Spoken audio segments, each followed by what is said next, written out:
Ang programang ito ay rated SPG. Striktong patnubay at gabay ng magulang ang kailangan. Maaaring may masiselang tema, lengguwahe, karahasan, sexual, horror o droga na hindi angkop sa mga bata.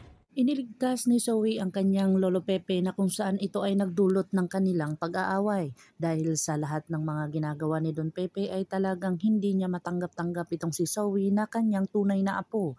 Dito na nga si Dr. RJ Tanyag ay nalaman na ang buong katotohanan na kung saan itong ang si Moira ang tunay na mastermind ng lahat ng ginagawa dito kay Don Pepe.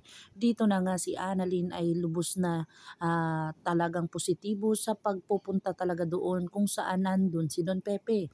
Dito na nga si Lynette ay talagang positibo na talagang gusto niyang malaman ang buong katotohanan tungkol kay Dr. Carlos Benitez at kay Zoe na talagang nag-udyok ito sa kanya para sabihin ito kay Chang Susan kung ano ang kanyang mga nalalaman.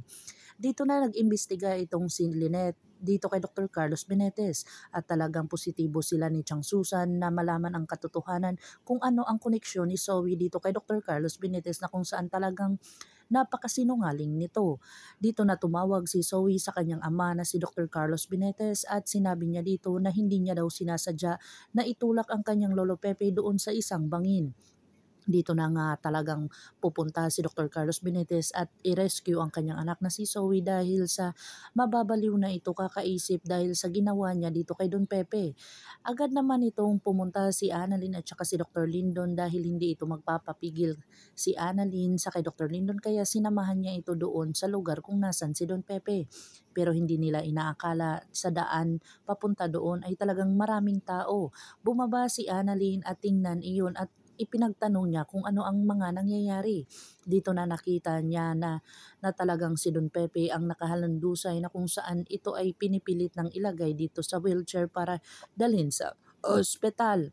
Dito na natunghayan ni Annalyn na si Don Pepe pala iyon na kung saan tatawagan niya ang kanyang ama at saka si Tita Giselle na kung saan nalaman din nila na si Don Pepe talaga ang na hostage ni Balahadja nakasabwat itong si Moira. Dito na kaya mabubuhay pa si Don Pepe o talagang matatakpan na naman ang mga sinungalingan ni Moira at saka ni Zoe kung saan hindi na narinig ni Giselle ang mga sinasabi ni Don Pepe nung tinawagan niya ito. Pakakaabangan natin ang mga susunod pa na episode na ito ang abot kamay na pangarap. Kung bago lang po kayo sa aking channel, please like, share, and subscribe para ma-update po kayo sa mga susunod pa. Yun lamang po at maraming salamat.